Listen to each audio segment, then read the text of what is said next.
एक चैप्टर लिखिए आप लोग, ओशियन रिलीफ। आज पढ़ाएंगे हम लोग आप लोगों को महासागर का उच्चावच, महासागर का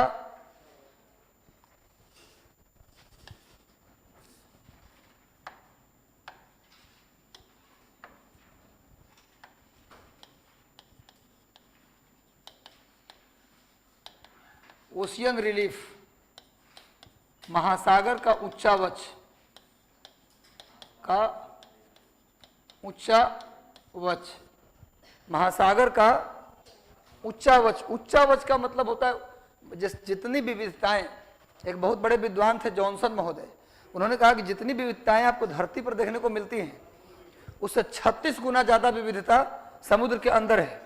जितनी डाइवर्सिटी आपको जमीन पर मिलता है उससे 36 गुना ज्यादा डाइवर्सिटी आपको कहाँ मिलता है? समुद्र में।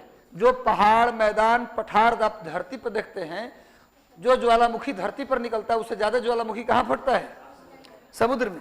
जितना ज्यादा डाइवर्सिटी, उच्चावच, ऊंचाई नीचाई मिलता है समुद्र के अंदर, उतना ज्यादा, उससे ज्यादा ऊंचाई नीचाई कहाँ मिलता है? समुद्र में। पता है आपको? बता दें कि इनसाइक्लोपीडिया ब्रिटानिका, इनसाइक्लोपीडिया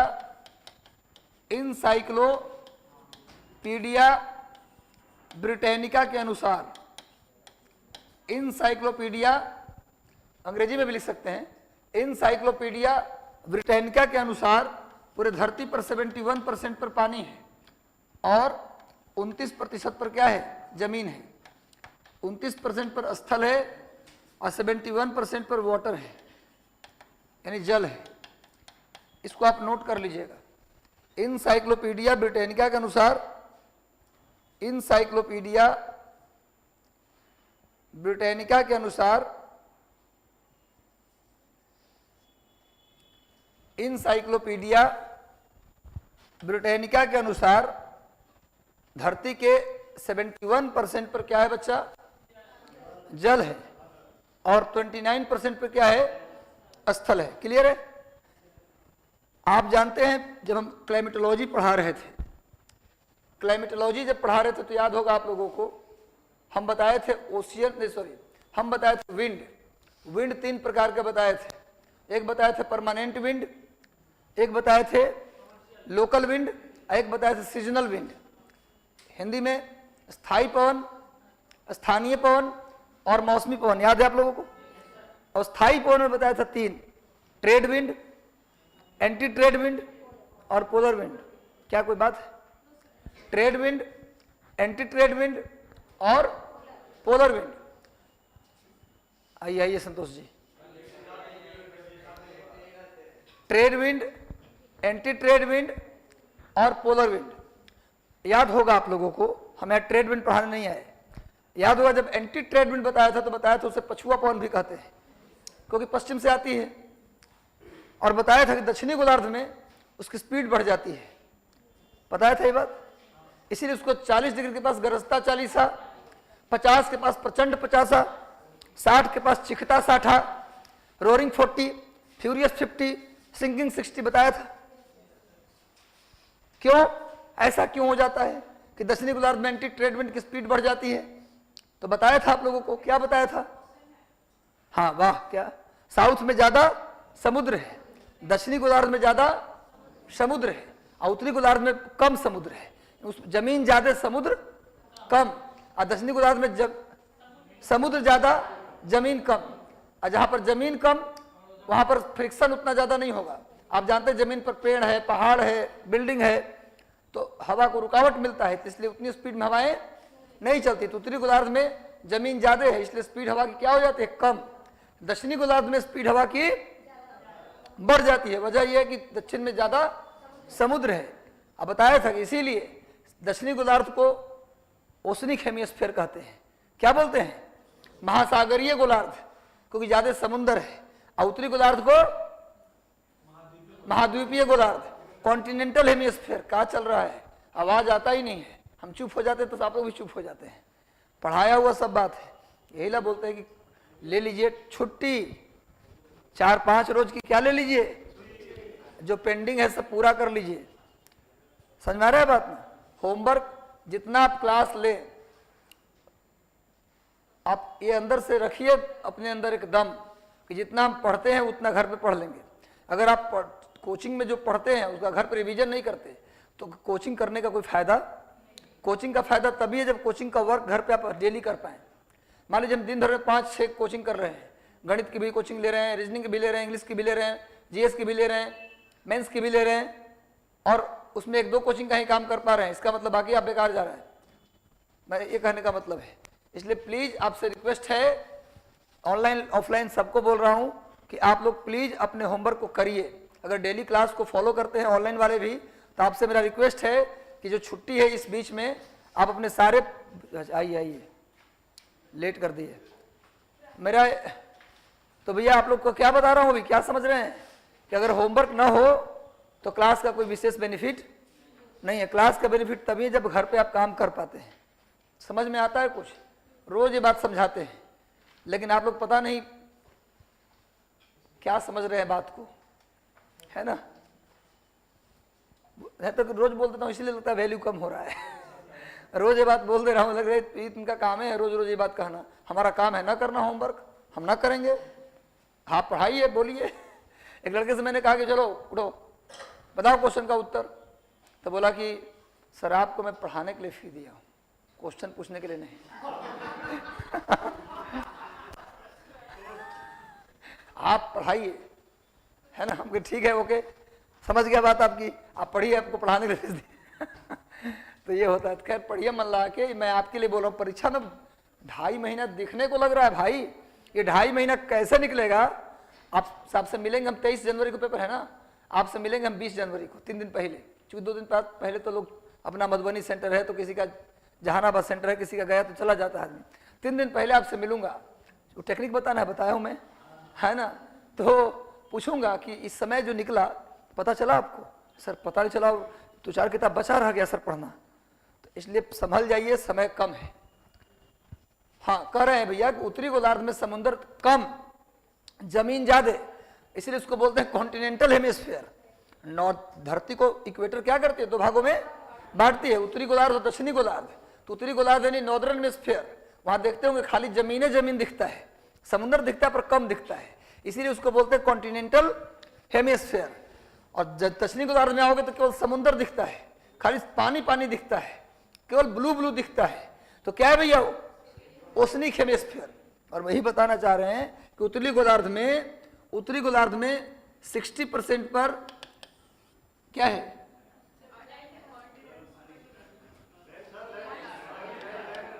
इतना देर बोल रहे थे, कौन सी बोल रहे थे? फालतू का बोल रहे थे। उत्तरी गोलार्ध में जमीन ज्यादा, जब 60% बोल दिए मतलब अगला 40% होगा। तो अच्छा बात है, आप सही बोले थे। 60% लैंड और 40% वाटर, ठीक। और दक्षिणी गोलार्ध में 81% वाटर और 19% लैंड। यानी टोटल पूछा जाए इनसाइक्लोपीडिया ब्रिटानिका के अनुसार तो 71% पर क्या है? वाटर, और 29% पे क्या है? फाइनली टोटल देखा जाए तो ये है। इसको कुछ लोग बोल देते हैं 3/4 पर वाटर है और 1/4 पर जमीन है। तो इस बात को उतार लीजिए आप लोग, बहुत इंपॉर्टेंट बात बता रहा हूं। ये किसके अनुसार ये डाटा है बोलो? Encyclopaedia Britannica. ब्रिटेन कहीं है इसलिए नाम पड़ गया। ब्रिटानिया बिस्किट खाते थे ना आप, तो ब्रिटेन का ही है। अब तो चला गया वो जमाना ब्रिटानिया बिस्कुट का, लेकिन बड़ा अभी भी आ रहा है। हम मंगवाए थे, बहुत अच्छा लग रहा था। हाँ, अभी मैं एक बिस्किट खाया था ब्रिटानिया का, बड़ा स्वादिष्ट था। फिर 4-5 दिन लगातार मंगवाए, फिर मन भर गया तो फिर दूसरा मंगवा रहे थे। हम बिस्किट चाय में डुबा के खाने के शौकीन हैं, अच्छा लगता है मुझे। अभी भी अगर चाय नहीं मिलता तो पानी में डुबा लेते हैं, डुबाते जरूर है, अच्छा लगता है। खाइए, एक बार खा के देखिए तुम। हाँ देखिए, हमारा एक मिल गया आदमी जो मेरे साथ है ना। जो आप हैं वो बने रहिए, उसी में सुख है। जहां आप किसी और को फॉलो करना शुरू किए, आपके अंदर दुख होना शुरू हो जाएगा। आप जो हैं वो रहिए, उसमें कोई बुराई नहीं है। लेकिन अगर बुरे हैं तो अच्छे हो जाइए, मतलब एकदम से बुरे आदमी हैं तो थोड़ा अच्छे हो जाइए। मन में पहले ही से कि जाएंगे भैया IAS बनेंगे तो एक काम बिना घूस के नहीं करेंगे, तब वो दिक्कत है। हालांकि सिलेक्शन से पहले सब लोग यही कहते हैं कि जाएंगे तो वृद्धाश्रम खुलवाएंगे, गरीब लोगों की मदद करेंगे। उससे पहले कोई इंसान 1% भी नहीं बोलता कि कलेक्टर बन के हम कोई गलत करेंगे, बिल्कुल एकदम स्ट्रिक्ट रहेंगे। पर वहाँ जाने के बाद इंसान असली, देखो इंसान की परीक्षा असली में कब होता है, जब उसे कोई पद दे दिया जाए। पोस्ट देने से पहले कोई भाषा नहीं मुझे ये मिल जाएगा तो मैं ये कर दूंगा, बोले भैया आप शांत रहिए, पोस्ट मिल जाएगा उसके बाद आपसे मिलेंगे 2-4 साल के बाद। शुरुआत में तो ईमानदार रहेगा ही, जब समझ जाएगा सिस्टम को उसके बाद में खाएगा। नहीं, सबसे ईमानदार इस दुनिया में कोई है तो टीचर है, मानना पड़ेगा भाई।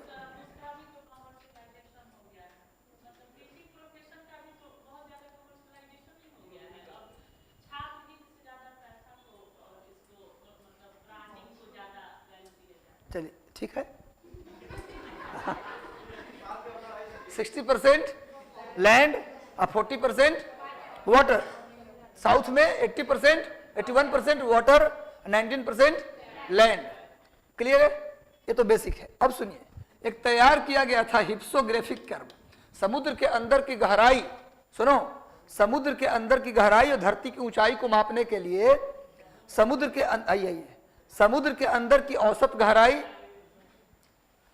समुद्र के अंदर की औसत गहराई और जमीन की औसत ऊंचाई को मापने के लिए एक कर्व तैयार किया गया था जिसका नाम था हिप्सोग्राफिक कर्व। हिप्सोग्राफिक कर्व, हिप्सोग्राफिक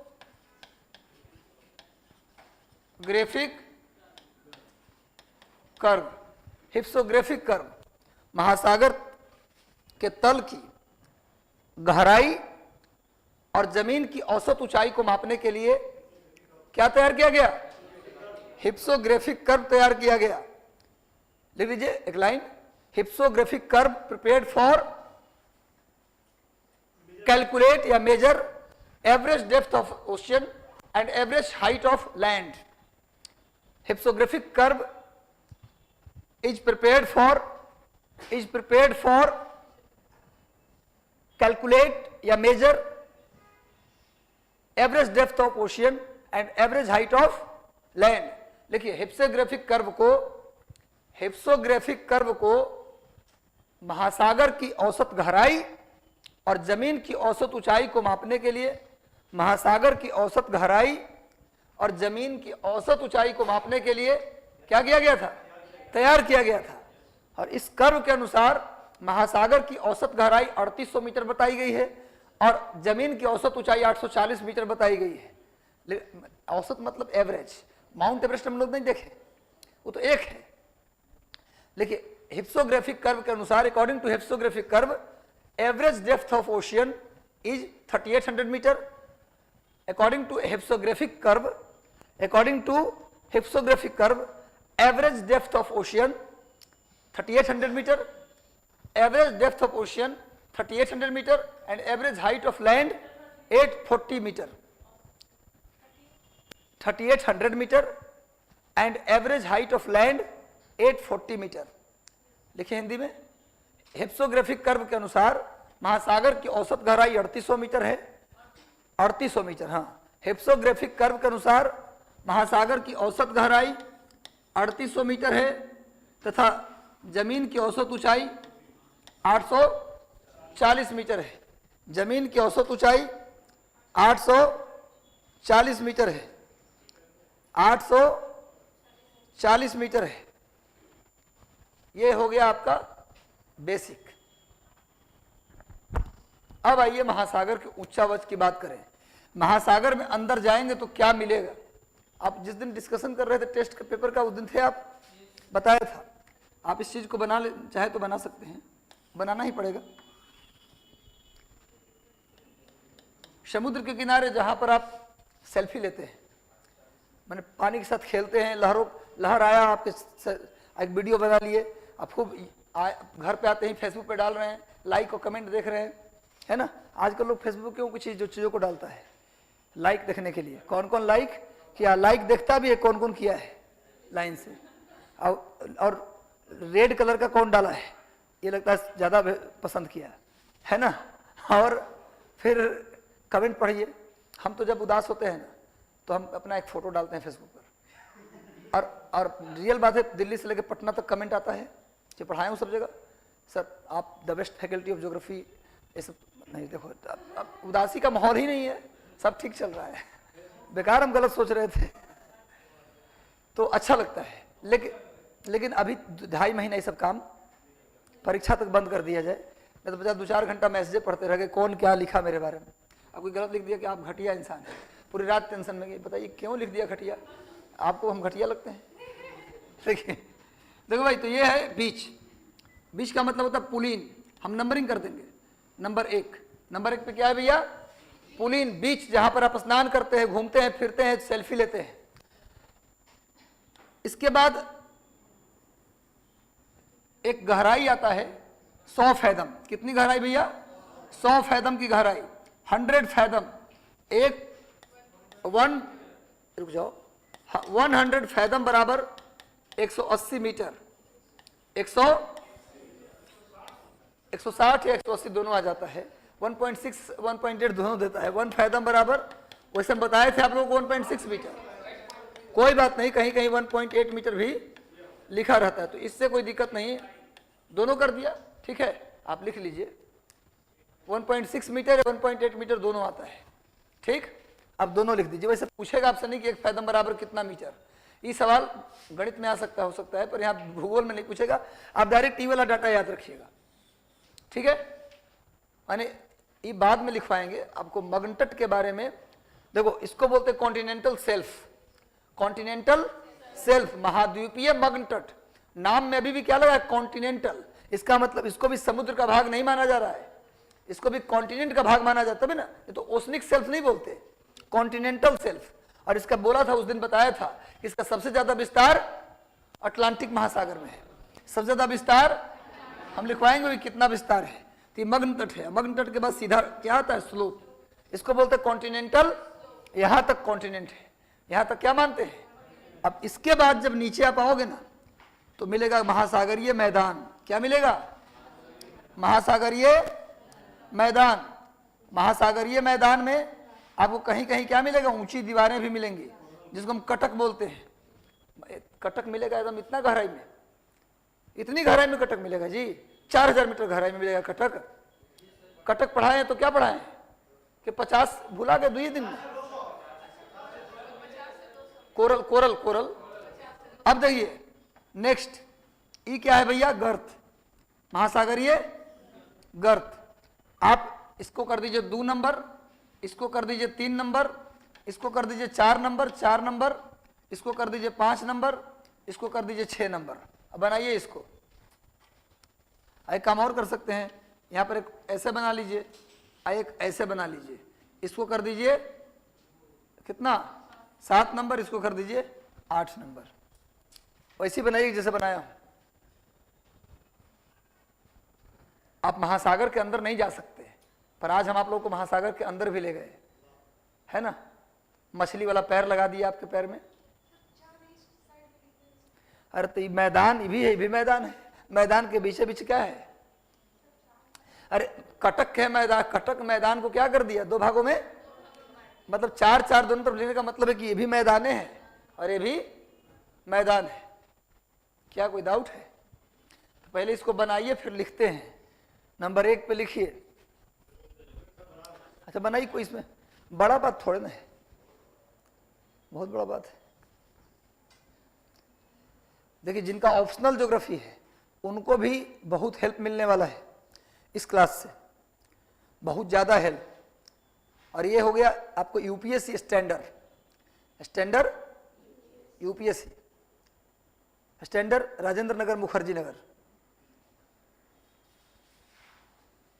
सारा स्टैंडर्ड मेरा वही रहा है, उसको कम कहाँ किया। बस आप लोग पढ़िए, लाभ उठाइए इसका। हाँ, लाभ तभी उठेगा जब घर पे जाके पढ़ाई हुई बात को पढ़िएगा, खाली कॉपी से नहीं, संबंधित बुक से भी। हाँ, जिससे भी पढ़िए, आपकी मर्जी है। जिस लोगों से पढ़िए। सविंदर सिंह भी अंग्रेजी में आता है, बहुत ज़्यादा है ना। पीटी में भी, जनरल भी पढ़ सकते हैं आप, किताब अच्छा है। लेटे हुए दूर से आते हैं। आज ऐसी है ना, रोड पे वो कर दिया है सब, रोड पे फैला दिया है बर्तन बासन सब और झाड़ू झाड़ू।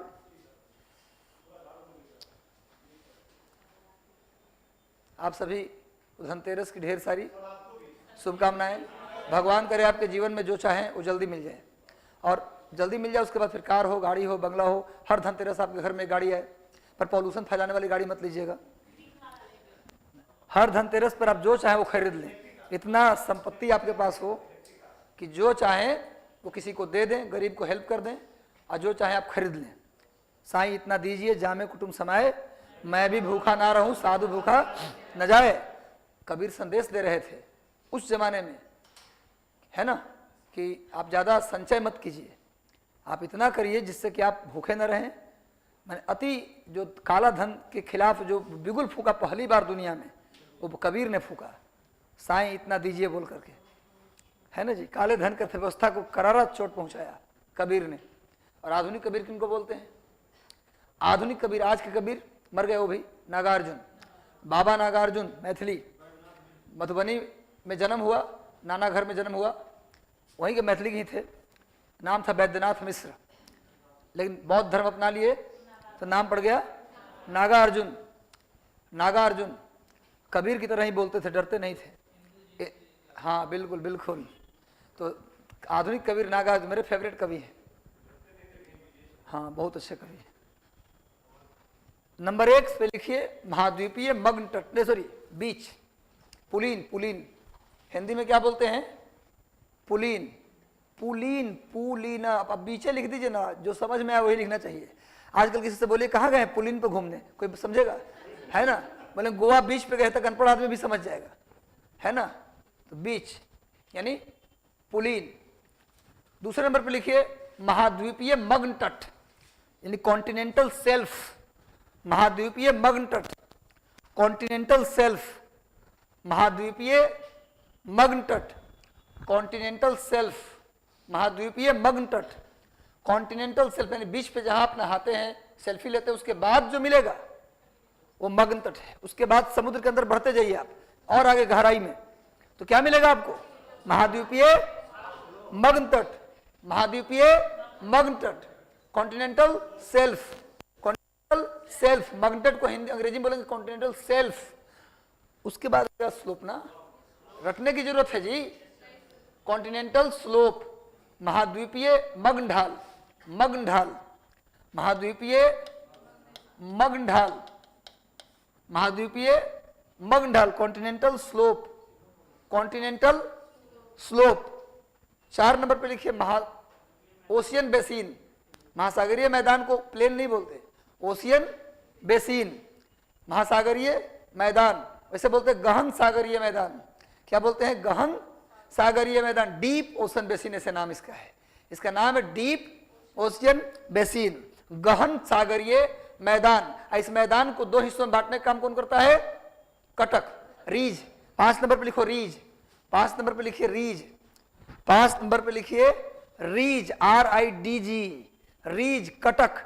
5 कटक क्या करता है? रीज क्या करता है? मैदान को पश्चिम और पूरब में बांट देता है। और फिर इस कटक से भी कई सारा कटक निकला होता है, जो और कई शाखाओं में, मैदान को कई शाखाओं में बांटते हैं। पश्चिम वाले पार्ट को भी 4-5 शाखा, पूरब वाले की 5 शाखा। क्लियर है ना। तो ये बांटते रहते हैं। इसके बाद 6 नंबर पे लिखिए गर्त, ट्रेंच, ओशियन ट्रेंच। महासागर का सबसे गहरा और नैरो पार्ट, महासागर का सबसे गहरा, deepest and narrow part of ocean is known as trench, ocean trench. क्या दिक्कत है? कुछ दिक्कत है तो पूछ लो, है ना। ओशियन ट्रेंच 7%, पूरे महासागर के 7% पे गर्त है। अब लिखवा देंगे, अभी नहीं लिखना है, अंतिम में लिखवा देंगे।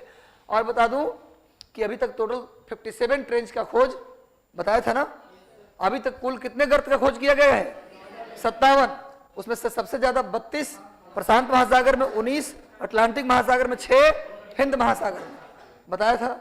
इसको लिख लेना, बाद में लिखवा देंगे। और ये जो 7 नंबर लिखा है और 8 नंबर लिखा है, 7 नंबर को बोला था कि जब कोना निकला हो तो उसको बोलते सी माउंट, याद है ना। सी माउंट क्या बोलते हैं इसको? सी माउंट। हिंदी में लिख दो सी माउंट। सी माउंट। और 8 नंबर पे लिखो गियोट, 8 नंबर पे लिखो गियोट, सी माउंट और गियोट।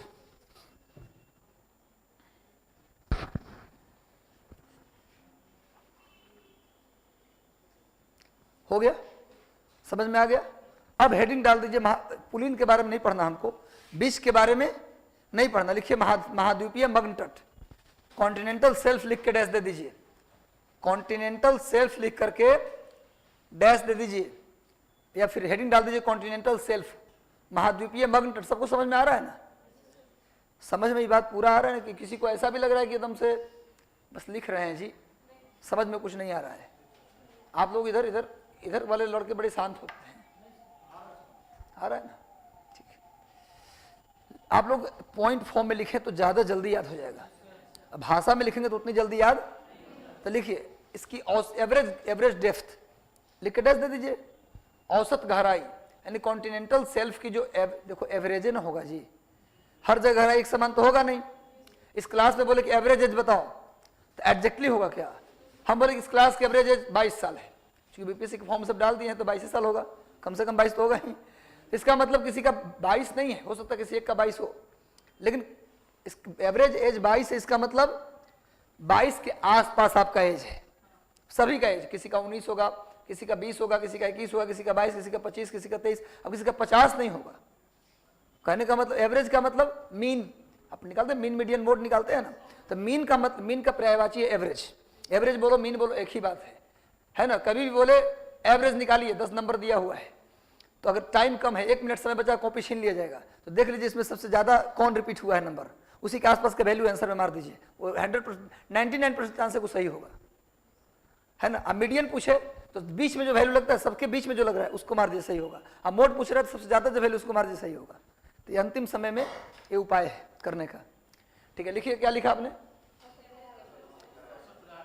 लिखिए बता दिए हैं 100 फैदम, 100 फैदम या 180 मीटर, 100 फैदम या लिख लो एवरेज डेप्थ 100 फैदम या 180 मीटर। इसके ढाल लिखिए, स्लोप कितना है, समुद्र की तरफ इसका स्लोप लिखिए 1 से 3 डिग्री, स्लोप लिख लीजिए 1 से 3 डिग्री, 1 से 3 डिग्री स्लोप कितना भी है, 1 डिग्री से लेकर ढाल, इसका ढाल कितना है 1 डिग्री से लेकर 3 डिग्री। क्लियर है, समझ में आ रहा है आप लोगों को? कॉन्टिनेंटल सेल्फ की गहराई एवरेज पूछे तो 100 फैदम, स्लोप पूछे तो 1 से 3 डिग्री, और संपूर्ण महासागर में इसका फैलाव पूछे कि कितने परसेंट में महाद्वीपीय मग्न तट का विस्तार कितने परसेंट पे है, सारे महासागरों को मिलाकर 8.6% पर। लेकिन संपूर्ण महासागर में महाद्वीपीय मग्न तट का विस्तार 8.6% है। Expansion of continental shelf in whole ocean 8.6%। कितना लिखे? 8.6%, 8.6% इसका फैलाव है। लिखिए अटलांटिक महासागर में कितना, अलग से लिख लीजिए। देखिए अटलांटिक महासागर में 13.3% पर है ये। टोटल मिला के सुन लो, हमने क्या कहा, टोटल मिला के 8.6 पे है, लेकिन केवल अटलांटिक की बात करें तो कितना है 13.3%। लिखो उसके बाद लिखो हिंद महासागर में 5.7%, सॉरी 4.2%, 4.2%। प्रशांत महासागर में 5.7%, प्रशांत महासागर में 5.7%। इतना अंदर तक जाके याद करने की जरूरत वैसे है नहीं, पर आप लोग डाटा रखिए। मेंस में ज्योग्राफी ऑप्शनल जिनका है, रिलीफ से क्वेश्चन आता है, वहां पर आपको मेंशन करना पड़ेगा। मेंस में जब लिखेंगे आंसर ना, तो वहां लिखना पड़ेगा परसेंटेज। ठीक है, लिखिए 5.7%, प्रशांत महासागर में 5.7%। लिखिए विश्व में सबसे अधिक मछलियां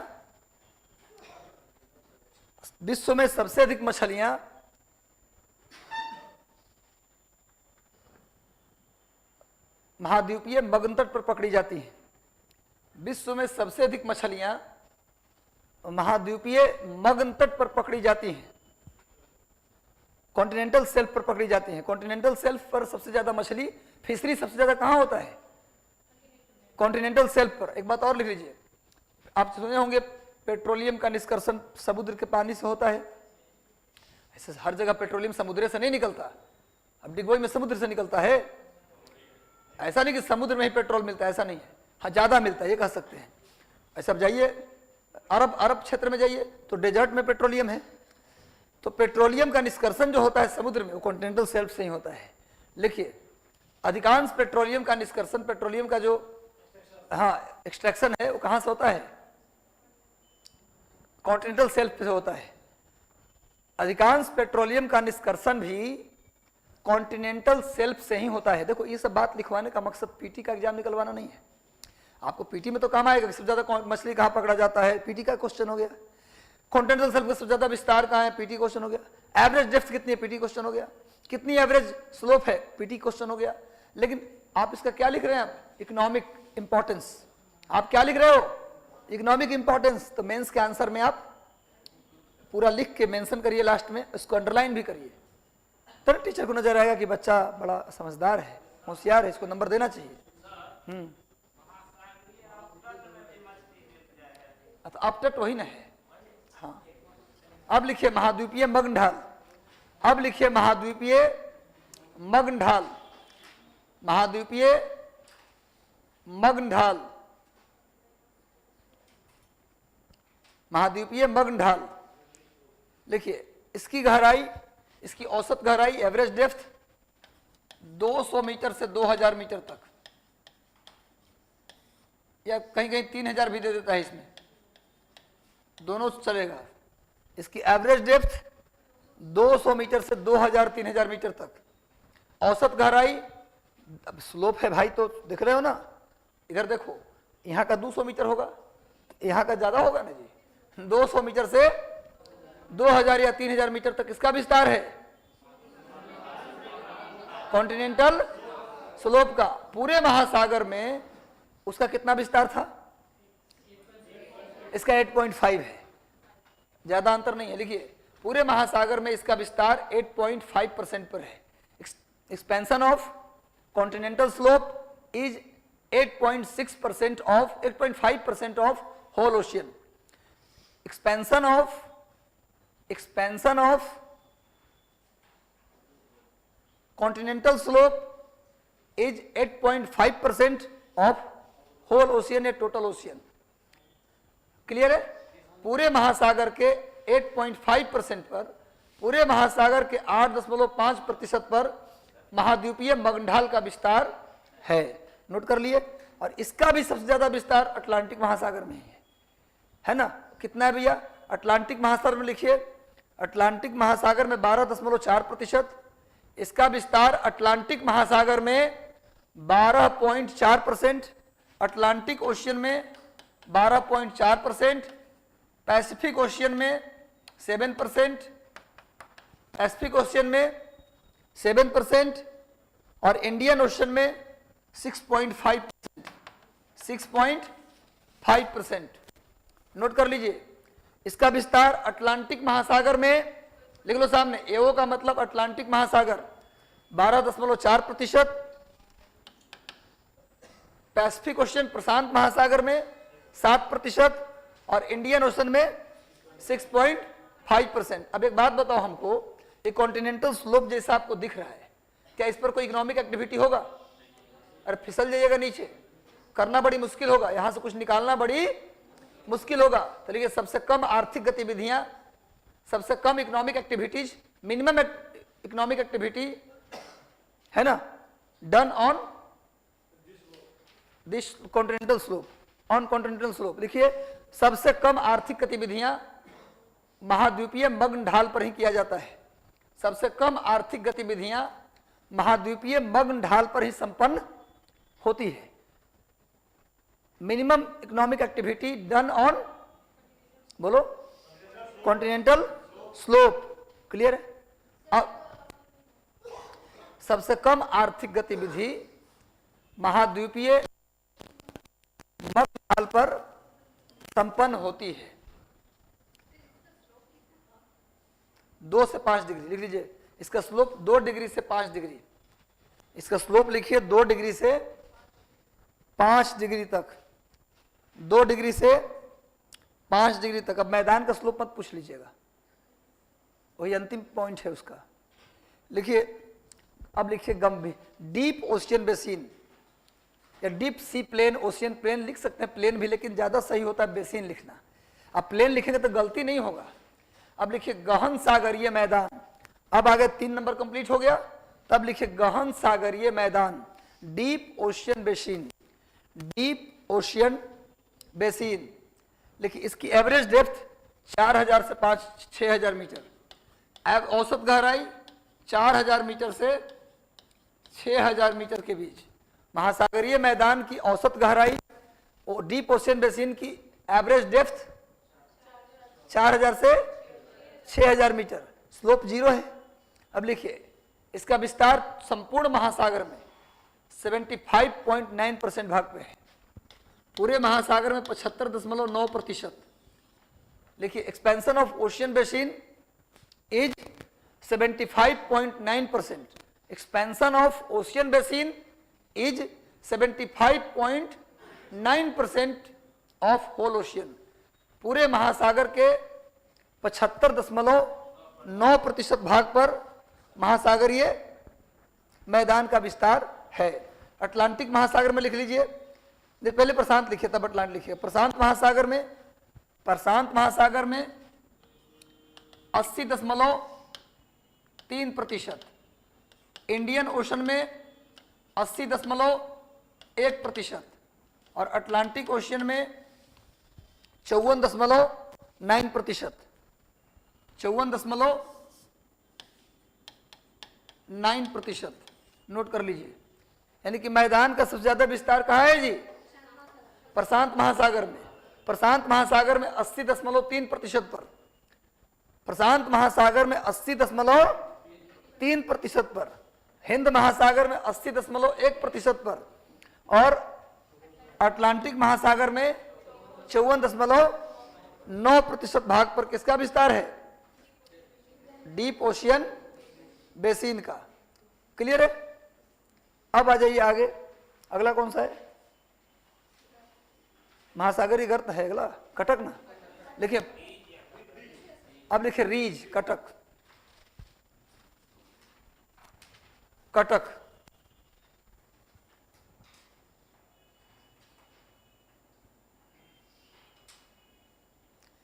कटक।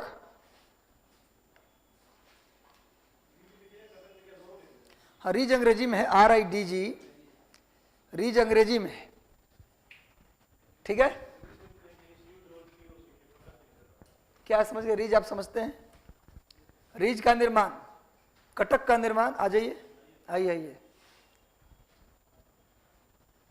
महासागरीय कटक जो है ना, उसका निर्माण, महासागरीय कटक का निर्माण 2 तरीके से हुआ। मैंने बताया था आप लोगों को, याद नहीं है? कैसे बताया था?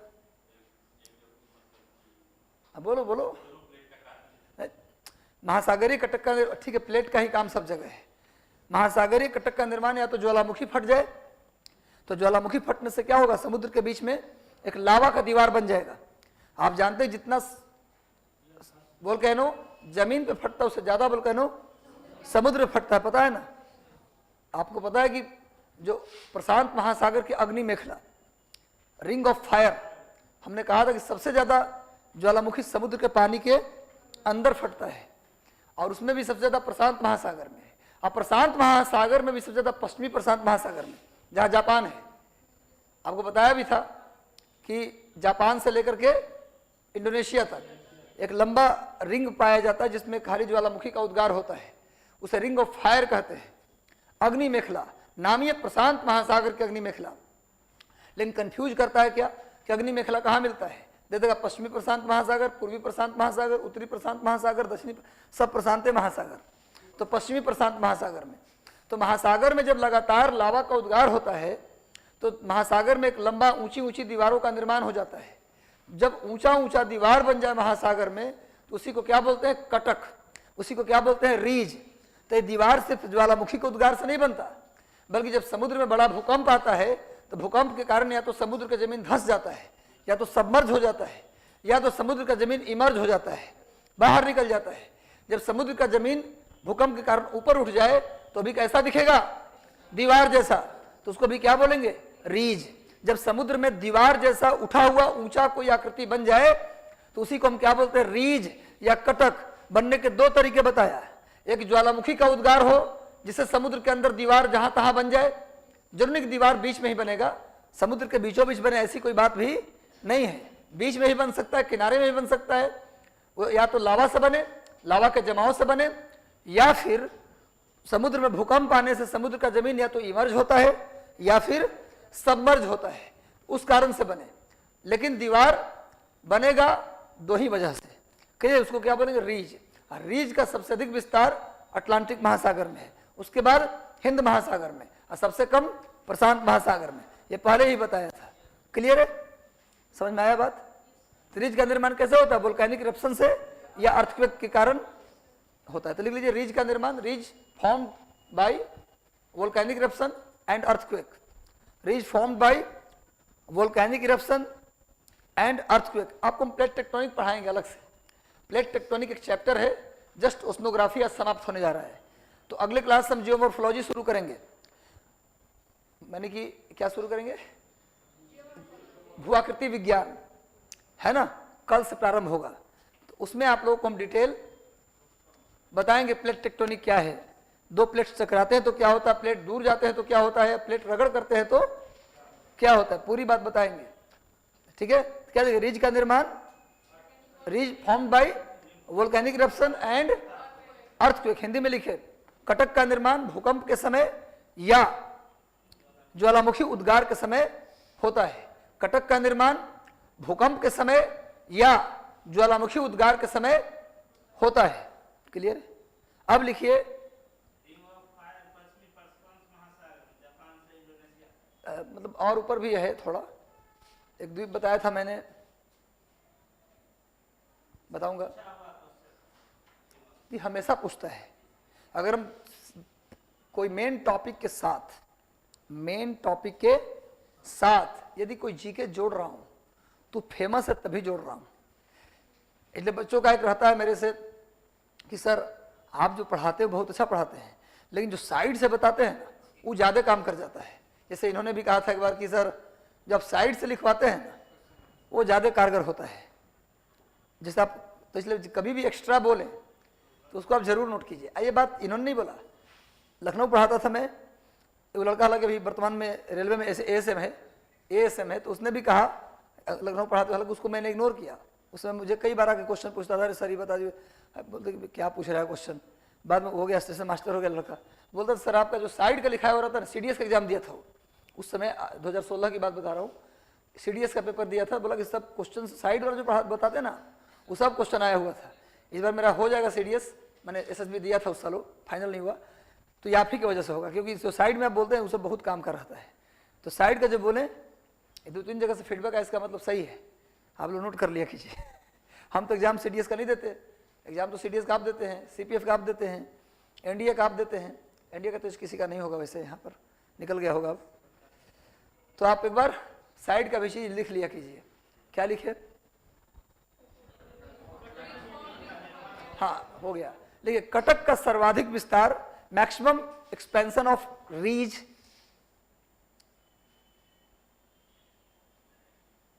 मैक्सिमम एक्सपेंशन ऑफ रीज, कटक का सर्वाधिक विस्तार is in Atlantic ocean, is in Atlantic ocean. कटक का सर्वाधिक विस्तार अटलांटिक महासागर में है। कटक का सर्वाधिक विस्तार अटलांटिक महासागर में है। कटक का सर्वाधिक विस्तार कहाँ है भैया? अटलांटिक महासागर में है। क्लियर है? और ऐसे कर लीजिए ना आप, अटलांटिक महासागर, हिंद महासागर और प्रशांत महासागर। कटक के विस्तार का अगर देखें क्रम से तो सबसे ज्यादा कहाँ है जी? अटलांटिक महासागर में, उसके बाद हिंद महासागर में, उसके बाद प्रशांत महासागर में। सबका क्लियर हो रहा है ना व्यू? कटक का सबसे ज्यादा विस्तार अटलांटिक महासागर, फिर हिंद महासागर, फिर प्रशांत महासागर में। इसमें परसेंटेज नहीं है।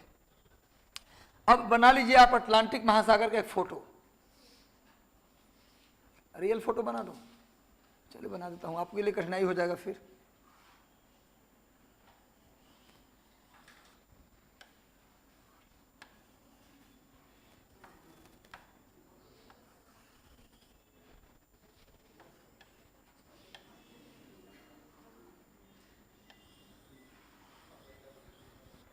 अटलांटिक महासागर बना लीजिए,